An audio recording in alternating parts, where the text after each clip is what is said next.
October 2 Visika மகளிர் விடுதலை இயக்கம் நடத்தும் மது மற்றும் போதைப் பொருள் ஒழிப்பு மகளிர் மாநாடு. மதுவை ஒழிக்க, மனிதவளம் காக்க அணிதிரள்வோம் வாரி. உளுந்தூர்பேட்டையில்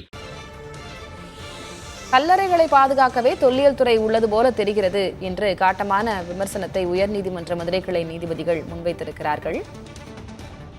தஞ்சை பெரிய கோயில் அருகே தேசிய நெடுஞ்சாலை அமைக்க அனுமதி வழங்குவதா என்றும் நீதிபதிகள் வருத்தம் தெரிவித்திருக்கிறார்கள்.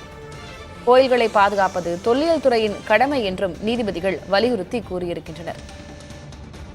சாலை விரிவாக்கத்திற்காக அனுமதி வழங்கியதால் கனரக வாகனங்கள் கடந்து செல்கின்றன என்றும் நீதிபதிகள் வருத்தம் தெரிவித்திருக்கிறார்கள். கனரக வாகனங்கள் அதிகம் செல்வதால் எதிர்காலத்தில் கோயிலின் நிலை என்னவாகும் என்றும் நீதிபதிகள் வருத்தத்துடன் கேள்வி எழுப்பியிருக்கின்றனர்.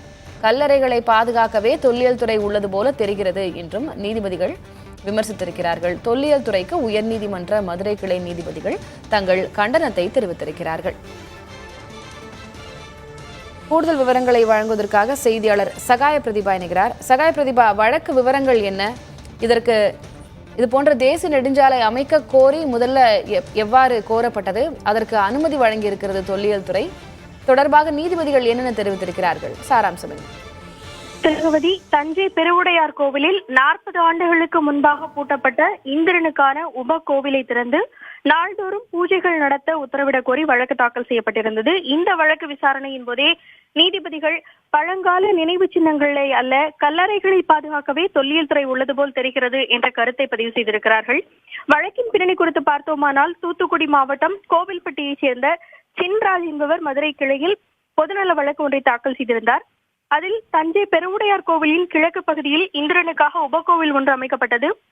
ஆனால் 40 ஆண்டுகளுக்கு முன்பாக அக்கோவில் மூடப்பட்டு எவ்விதமான பூஜைகளும் செய்யப்படுவதில்லை. பராமரிப்பு குறைபாடு காரணமாக அக்கோவில் தற்போது சேதமடைந்த நிலையில் காணப்படுகிறது. ஆகவே தஞ்சை பெருவுடையார் கோவிலில் 40 ஆண்டுகளாக பூட்டப்பட்டிருக்கும் இந்திரனுக்கான உபகோவிலை திறந்து நாள்தோறும் பூஜைகள் நடத்த உத்தரவிட வேண்டும் என கூறியிருந்தார். இந்த வழக்கு நீதிபதிகள் சுப்பிரமணியன், விக்டோரியா கௌரி அமர்வு முன்பாக விசாரணைக்கு வந்தது. இந்து சமய அறநிலையத்துறையில் இது தொடர்பான மற்றொரு வழக்கு நிலுவையில் இருக்கிறது. அதோடு 2008ஆம் ஆண்டிலேயே தேவஸ்தானம் தரப்பில் புதிய சிலையை வைக்க அனுமதிக்குமாறு கோரிக்கை விடுக்கப்பட்டுள்ளது என தெரிவிக்கப்பட்டது. அதைத் தொடர்ந்து நீதிபதிகள் தஞ்சை பிரகதீஸ்வரர் கோவில், கங்கை கொண்ட சோழபுரம் கோவில்கள் தொல்லியல் துறையின் பொறுப்பில் உள்ளன, அவற்றை பாதுகாப்பது அவர்களின் கடமை. ஆனால் தஞ்சை பிரகதீஸ்வரர் கோவிலிலிருந்து 20 மீட்டர் தொலைவில் தேசிய நெடுஞ்சாலை அமைக்க அனுமதி வழங்கப்பட்டுள்ளது. சாலை விரிவாக்கத்திற்காக அனுமதி வழங்கப்பட்டுள்ள நிலையில் ஏராளமான கனரக வாகனங்கள் அப்பகுதியை கடந்து செல்கின்றன. எதிர்காலத்தில் அக்கோவிலின் நிலை என்னவாகும் என யோசிக்கவில்லை.